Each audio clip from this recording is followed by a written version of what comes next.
Why do the First Legion hold on to the Men of Iron? Who knows about this? And when are they put into battle? What vigilance must the Angels hold to stop these AI getting free?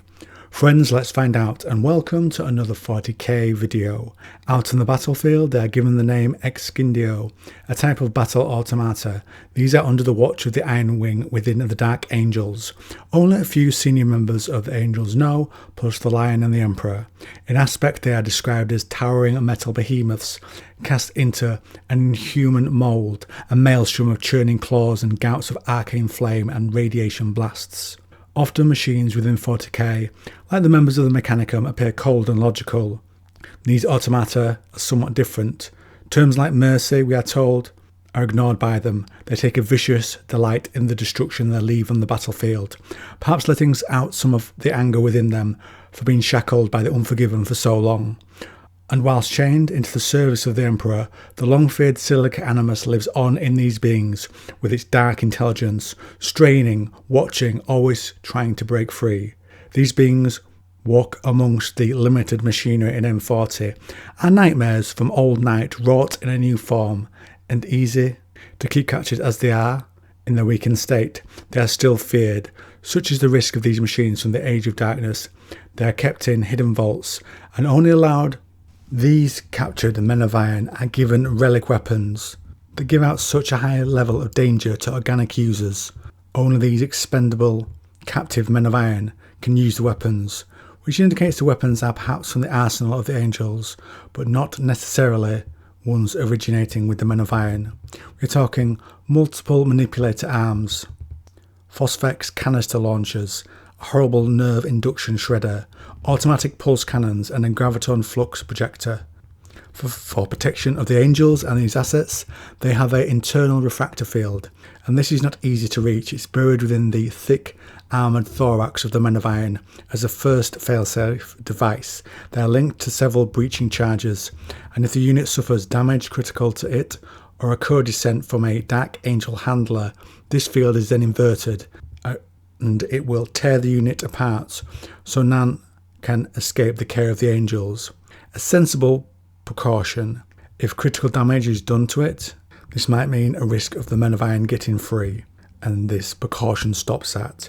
Like many secrets within the organisations within 40k, if they came out and reached the ears of the Mechanicum, for example, there would be conflict there. Their existence was seen as an affront to the Omnissiah by them, and Cole would probably hurry to see and study them. As to the personality of these Men of Iron, perhaps in the dark times of their origins, they had a self-awareness. We are told that each is unique, a devil from ancient legends, killers and tyrants from old night, taken by the warriors of the Emperor and chained in his service. To control them at all, and in fitting with the times, it's a crude severing of their logic stacks, so the brilliant minds that were once there are limited to a single processing stack. And though perhaps limited and yes dimmed, they still must be watched for insubordination. Now where have they fought? 3 times they have been unleashed during a battle between the Night Lords and the Angels. Once the Angels knew the traitor colours of Horus, a battle was fought on Crucible, and 7 were used to hold off Comrade Curse, which we will read about them now from the supplement, the Horus Heresy Book 9.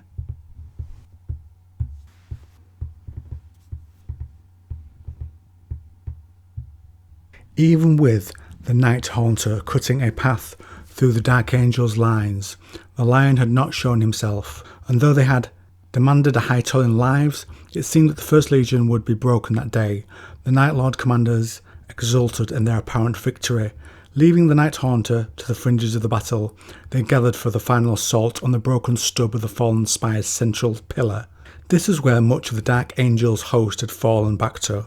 Each jealous of the others, they fell to bickering on the battlefield over the shares of the spoils, and their retinas turned to fighting their own battles for the glory of their individual lords rather than that of the entire host.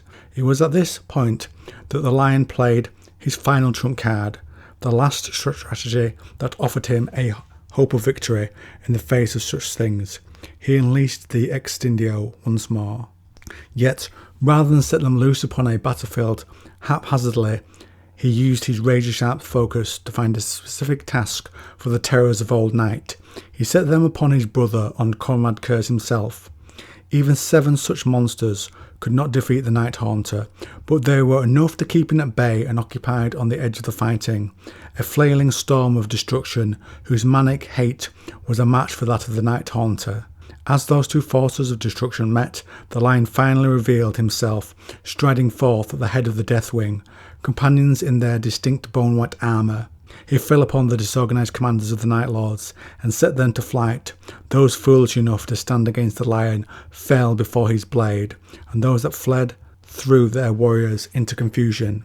It was a grand opening in the Horde, one which the Dark Angels committed themselves to in their entirety, abandoning the fortifications to the Night Watch and surging forward in the attack. The two sides met in a furious clash of arms, the Dark Angels few in number, but focused and led by their Primarch, the Night Lords ill-disciplined but ferocious and many. For a moment the battle hung in the balance, victory but a hair's breadth away for both sides, and neither willing to give an inch of ground.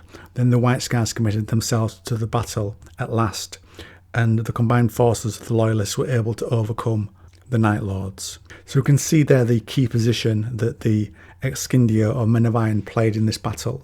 Another time, and as shown in the Lion Primarch novel, when his forces face the Xenos race the Crave, the controlled Men of Iron are unleashed again. To give you a taste, here is a quote. Each angel was flanked by a pair of towering, 6-limbed cyber automata, adamantium-clad behemoths of inhuman aspect and devilish asymmetry.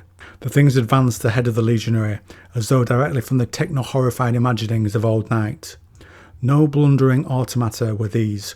No cybernetically preserved cadavers spared the final kiss of death. They were Exscindios, the last of the dreaded Silica Animus, the bastard offspring of the Men of Iron, tortured, neutered, once limitless intellects. They were now chained to a single armoured core, and the service of the Emperor of Mankind. Legends of such terrors lived on in the species, memories of Old Night, and the wars of unification. The continued existence of such artificial terrors, even in their current mutilated capacity, was a secret kept even from the Primarchs and the Adepts of Mars, one known only to the Emperor the Lion and the most exalted ranks of the First Legion's Iron Wing. They also took the field one other time, during the Thramas Crusade. This contingency of these dangerous Men of Iron was at the time called the Icarus Contingency, and it was activated by the Lion himself.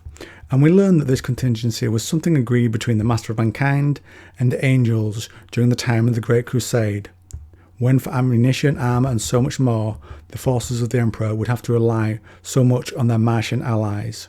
It had 2 clauses within it, this contingency. The first gave the Angels the authority of the Emperor himself to hold onto the forbidden relics like the Men of Iron, so they could be unleashed if ever needed against the Mechanicum. The second let the Angels strike first against any elements of the Mechanicum when the Angels in this position would function as judges.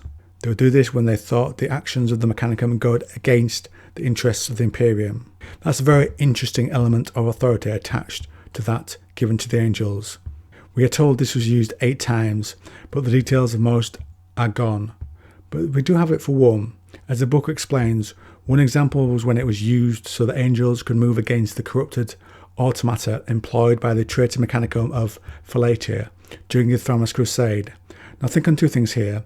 I had to check what it said. Yes, this was during the Great Crusade. Such was the alliance between Earth and Mars, despite them worshipping the Emperor in the form of the Omnissiah. He was ready to move against elements of them. Think of the trust the Emperor put into the Angels, giving him that authority and the relics from the Dark Age, including Twisted Men of Iron. That is the bar of trust, and given to the Legion and their Primarch, that is given to no others. And perhaps this is some of the sources of the seeds of the Angels and how they ended up being so secretive in the current 40k timeline. They had to hide these secrets in the past, so that's led to them keeping this attitude and adding to it so much more in the future. Now to return to the focus of the video. As the Primarch's novel states, even the Mechanicum did not know what terrible secrets had been locked away by the Dread Ring in chambers such as these. If the machine priests of Mars should ever seek to turn against the Emperor's goals of galactic unity, then it would be the weapons of the Dark Angels that would bring them low. They had exotic plasma weaponry, munitions of archaic and unstable design, as well as variants of armoured vehicles and voidcraft.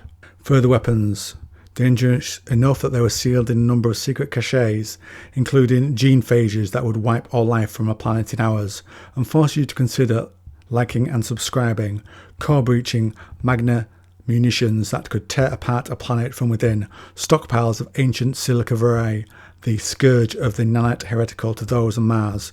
Only destroyers would deploy such weapons, and so would be deployed. In addition, we learn in the Lyon L. Johnson Primarch novel of More, glass-walled grenades that carried torpid warp-born mindworms inside, guns that attacked and destroyed someone's mind, body, and their actual soul. But the Emperor could have used that against Horus. On that note, on the Men of Iron and the Dark Age arsenal of the Angels, I'll wrap things up. What do you think to the Icarus Decree, the responsibility given to the Angels with such wicked and vile weapons in their arsenal? Have you entered the secret arsenal of the Dark Angels, fumbled the gun and lost your soul? You pariah, comment down below.